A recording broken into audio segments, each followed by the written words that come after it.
ಎಲ್ಲರಿಗೂ ನಮಸ್ಕಾರ. ತಮಸೋಮ ಜ್ಯೋತಿರ್ಗಮಯ ಚಾನಲ್ಗೆ ತಮ್ಮೆಲ್ಲರಿಗೂ ಸ್ವಾಗತ. ಈ ದಿನ ನಾವು ಶ್ರೀ ಸಾಯಿ ಸಚ್ಚರಿತೆಯ 21ನೆಯ ಅಧ್ಯಾಯದ ಬಗ್ಗೆ ತಿಳಿದುಕೊಳ್ಳೋಣ. ಈ ಅಧ್ಯಾಯದಲ್ಲಿ ವಿನಾಯಕ ಠಾಕೂರ, ಅನಂತ ಪಾಟಣಕರ, ಪಂಢರಪುರದ ವಕೀಲ ಇವರ ಕಥೆಗಳ ಬಗ್ಗೆ ಹೇಳಲಾಗಿದೆ. ಪೂರ್ವ ಜನ್ಮದ ಪುಣ್ಯ ವಿಶೇಷಗಳ ರೂಪದಲ್ಲಿ ನಮ್ಮ ಅದೃಷ್ಟದಿಂದ ನಮಗೆ ಸಾಧು ಸಂತರ ಸಂಪರ್ಕ ಬಂದು ನಮ್ಮ ಕಲ್ಯಾಣವಾಗತ್ತೆ. ಅದನ್ನು ತೋರಿಸೋದಕ್ಕೆ ಗ್ರಂಥಕರ್ತರು ತಮಗೆ ಸಂಭವಿಸಿದ ಒಂದು ಘಟನೆಯನ್ನು ವಿವರಿಸಿದ್ದಾರೆ. ಹೇಮಾಡ ಪಂತರು ಕೆಲವು ಕಾಲ ಬಾಂದ್ರಾದಲ್ಲಿ ಮ್ಯಾಜಿಸ್ಟ್ರೇಟ್ ಆಗಿದ್ದರು. ಪಿರಾ ಮೌಲಾನಾ ಅನ್ನೋ ಪ್ರಸಿದ್ಧ ಮಹಾಯೋಗಿ ಅಲ್ಲಿದ್ದರು. ಹಿಂದೂಗಳು, ಪಾರ್ಸಿಗಳು ಮತ್ತು ಇತರ ಮತದವರು ಅವರಲ್ಲಿಗೆ ಹೋಗಿ ದರ್ಶನ ಪಡೆದು ಬರ್ತಾಯಿದ್ರು. ಇನೂಸಾ ಮುಜಾವರ ಅನ್ನೋರು ಹೇಮಾಡ ಪಂತರಿಗೆ ಆ ಸಾಧುವಿನ ದರ್ಶನ ಪಡೆಯುವಂತೆ ಹೇಳ್ತಾ ಇದ್ರು. ಆದರೆ ಕಾರಣಾಂತರಗಳಿಂದ ಅದು ಸಾಧ್ಯ ಆಗಿರಲಿಲ್ಲ.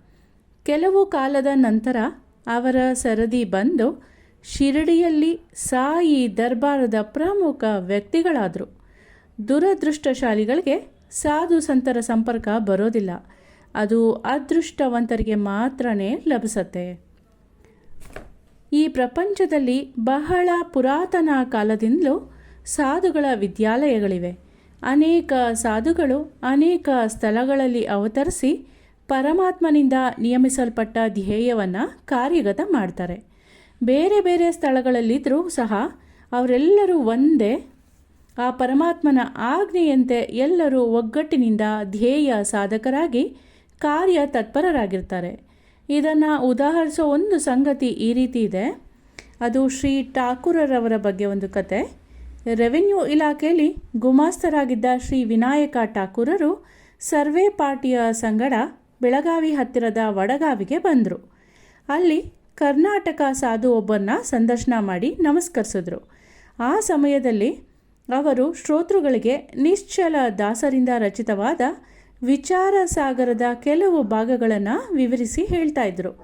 ಠಾಕೂರರು ಅವರಿಗೆ ನಮಸ್ಕರಿಸಿ ಹೊರಟಾಗ, ನೀನು ಈ ಪುಸ್ತಕವನ್ನು ಓದಲೇಬೇಕು. ಇದನ್ನು ಓದಿದ್ರೆ ನಿನ್ನ ಅಭೀಷ್ಟಗಳೆಲ್ಲವೂ ಈಡೇರತ್ತೆ. ನೀನು ನಿನ್ನ ಕಾರ್ಯಕ್ಕೋಸ್ಕರ ಮುಂದೆ ಉತ್ತರ ದಿಕ್ಕಿಗೆ ಪ್ರಯಾಣ ಮಾಡ್ತೀಯ. ನಿನ್ನ ಅದೃಷ್ಟ ಬಲದಿಂದ ನಿನಗೆ ಒಬ್ಬ ಮಹಾ ಸಾಧುವಿನ ದರ್ಶನ ಆಗತ್ತೆ. ಅವರು ನಿನಗೆ ಮಾರ್ಗದರ್ಶಕರಾಗಿ ಸಂತಸವನ್ನು ಉಂಟು ಮಾಡ್ತಾರೆ ಅಂತ ಆ ಸಾಧುಗಳು ಹೇಳಿದ್ರು. ಇದಾದ ಕೆಲವು ದಿನಗಳ ನಂತರ ಠಾಕೂರರಿಗೆ ಜುನ್ನರಿಗೆ ವರ್ಗಾವಣೆ ಆಯಿತು. ಜುನ್ನರಿಗೆ ಹೋಗೋದಕ್ಕೆ ನಾಣೆ ಘಟ್ಟವನ್ನು ಅವರು ದಾಟಬೇಕಿತ್ತು. ಘಟ್ಟ ಬಹಳನೇ ಬಿಕ್ಕಟ್ಟಾಗಿದ್ದರಿಂದ ಅಲ್ಲಿ ಯಾವ ವಾಹನ ಸಂಚಾರಕ್ಕೂ ಆಸ್ಪದ ಇರಲಿಲ್ಲ.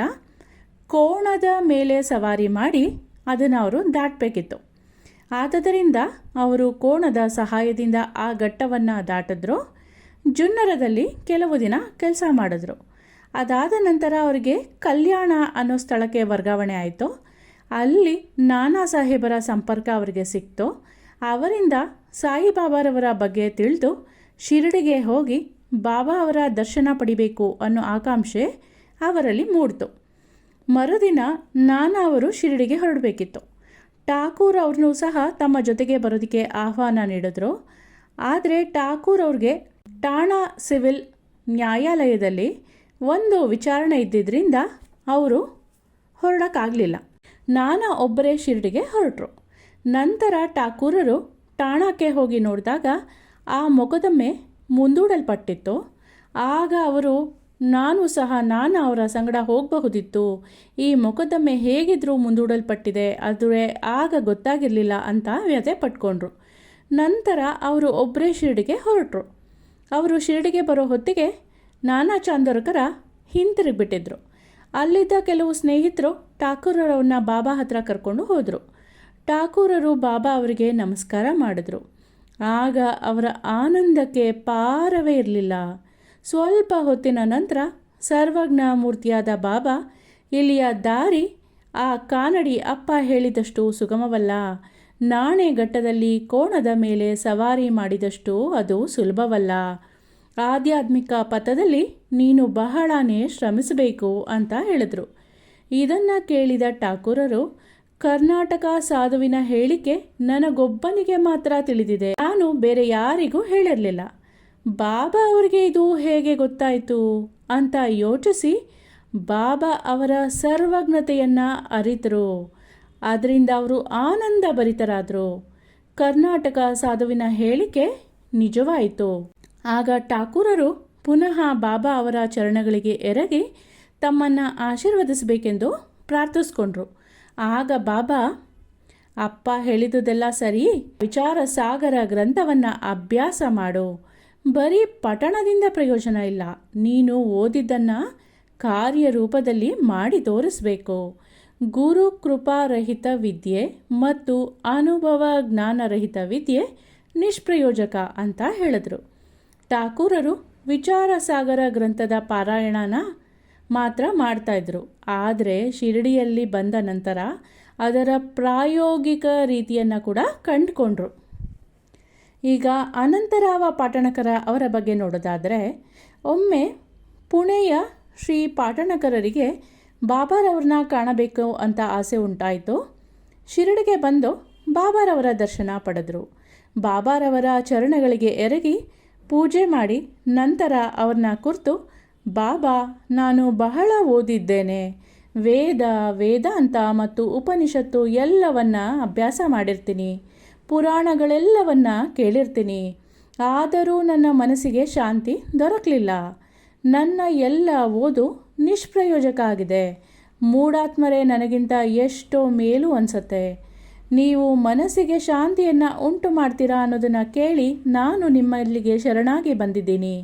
ನನ್ನ ಮೇಲೆ ದಯೆ ಇಟ್ಟು ನನ್ನನ್ನು ಆಶೀರ್ವದಿಸಿ ಅಂತ ಬೇಡ್ಕೊಂಡ್ರು.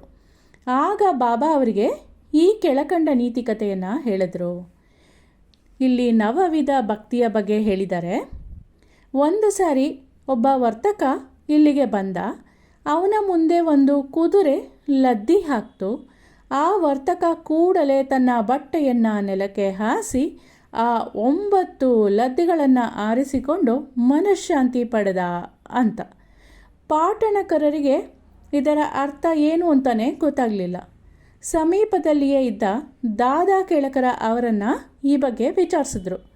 ಅದಕ್ಕೆ ದಾದಾ ಕೇಳಕರ ಅವರು, ನನಗೂ ಸಹ ಇದರ ಪೂರ್ಣ ಅರ್ಥ ಗೊತ್ತಾಗಲಿಲ್ಲ, ಆದರೆ ಬಾಬಾ ಅವರ ಪ್ರೇರಣೆಯಿಂದ ನನಗೆ ತಿಳಿದಷ್ಟು ನಿಮಗೆ ಹೇಳ್ತೀನಿ ಕೇಳಿ ಅಂತ ಈ ರೀತಿ ಹೇಳಿದ್ರು. ಬಾಬಾ ಹೇಳಿದ ಆ ಕುದುರೆಯೇ ದೇವರ ಕೃಪೆ. ಅದು ಹಾಕಿದ ಲದ್ದಿಗಳು ಅಂತ ಅಂದರೆ ಅದು ನವವಿಧ ಭಕ್ತಿಗಳು.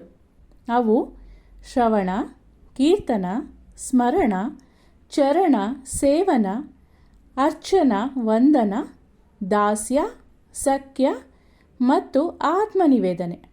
ಇವುಗಳಲ್ಲಿ ಯಾವುದೊಂದನ್ನಾದರೂ ಶ್ರದ್ಧೆ ಭಕ್ತಿಯಿಂದ ಅಭ್ಯಾಸ ಮಾಡಿದ್ರೆ ಶ್ರೀಹರಿಯು ಭಕ್ತರ ಮನೆಯಲ್ಲಿ ಅವತರಿಸ್ತಾನೆ. ಭಕ್ತಿ ಇಲ್ಲದ ಯಾವುದೇ ಜಪ, ತಪ, ಯೋಗ ಸಾಧನೆ ಅಥವಾ ವೇದ ಉಪನಿಷತ್ಗಳು ಅದರ ಅಭ್ಯಾಸ ಯಾವುದು ಪ್ರಯೋಜನಕಾರಿ ಅಲ್ಲ.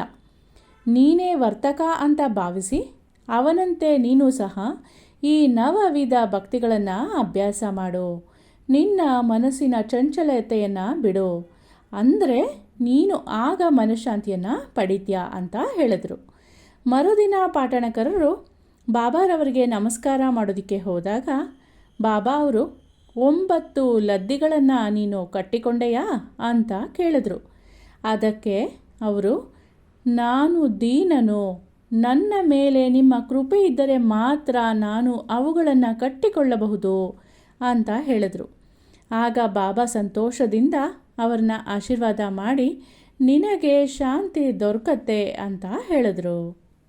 ಈಗ ಪಂಢರಪುರದ ವಕೀಲರೊಬ್ಬರ ಕಥೆಯನ್ನು ನೋಡೋಣ. ಬಾಬಾರವರು ಸರ್ವಜ್ಞತೆಯಿಂದ ಭಕ್ತರನ್ನು ತಿದ್ದುತ್ತಿದ್ದ ರೀತಿಯನ್ನು ಈಗ ನೋಡೋಣ. ಒಂದು ದಿನ ಪಂಢರಪುರದ ವಕೀಲರೊಬ್ಬರು ಶಿರಡಿಗೆ ಬಂದು ಮಸೀದಿಯೊಳಗೆ ಪ್ರವೇಶಿಸಿ ಬಾಬಾ ಅವರಿಗೆ ನಮಸ್ಕರಿಸಿ ಬಾಬಾ ಕೇಳದೇ ಇದ್ದರೂ ಸಹ ದಕ್ಷಿಣೆಯನ್ನು ಅರ್ಪಿಸಿದ್ರು. ನಂತರ ಅವರು ಮಸೀದಿಯ ಮೂಲೆಯೊಂದರಲ್ಲಿ ಕುಳಿತು ಅಲ್ಲಿ ಏನು ನಡೆಯುತ್ತಿದೆ ಅನ್ನೋದನ್ನು ನೋಡ್ತಾ ಇದ್ದರು. ಸಾಯಿಬಾಬಾ ಕೂಡಲೇ ಅವರ ಕಡೆಗೆ ತಿರುಗಿ, ಈ ಜನರೆಷ್ಟು ವಂಚಕರು, ಇವರು ನನ್ನ ಪಾದಗಳಿಗೆ ಎರಗಿ ದಕ್ಷಿಣೆ ನೀಡಿ ಹೊರಟು ಹೋಗ್ತಾರೆ. ಆದರೆ ಅಂತರಂಗದಲ್ಲಿ ನನ್ನನ್ನು ತೆಗಳ್ತಾರೆ. ಇದು ವಿಚಿತ್ರ ಅಲ್ವಾ ಅಂತ ಹೇಳಿದ್ರು. ಈ ಮಾತು ವಕೀಲರ ಮನಸ್ಸಿಗೆ ಚುಚ್ಚಿತು. ಬೇರೆ ಯಾರಿಗೂ ಈ ಮಾತಿನ ಅರ್ಥ ಏನು ಅನ್ನೋದು ಗೊತ್ತಾಗಲಿಲ್ಲ. ಆದರೆ ವಕೀಲರು ಅದನ್ನು ಗ್ರಹಿಸಿ ಮೌನವಾಗಿದ್ದರು.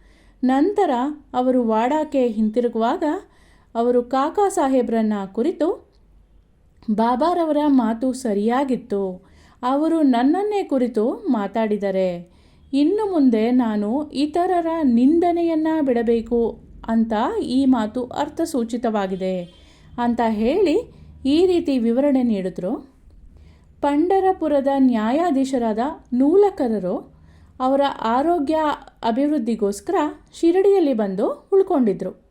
ಅವರು ಒಂದು ದಿನ ಪಂಢರಪುರದ ವಕೀಲ ಗೃಹದಲ್ಲಿ ಕುಳಿತಿದ್ದಾಗ ರೋಗವು ಔಷಧಿಗಳು ಇಲ್ಲದೇನೆ ಫಕೀರರ ದರ್ಶನ ಮಾತ್ರದಿಂದ ಗುಣವಾಗಬಲ್ಲದಾ? ವಿದ್ವಾಂಸರಾದ ನೂಲಕರು ಕೂಡ ಹೀಗೆ ನಂಬೋದು ಸರಿನಾ ಅಂತ ವಕೀಲರ ಮಧ್ಯೆ ಚರ್ಚೆ ಆಗ್ತಾಯಿತ್ತು. ನ್ಯಾಯಾಧೀಶರು ಹಾಗೂ ಬಾಬಾ ಅವರು ಇವರಿಬ್ಬರು ಆ ವಕೀಲರ ಉಪಹಾಸಕ್ಕೀಡಾದರು. ಚರ್ಚೆಯಲ್ಲಿ ಈ ವಕೀಲರು ಕೂಡ ಭಾಗಿಯಾಗಿದ್ದರು.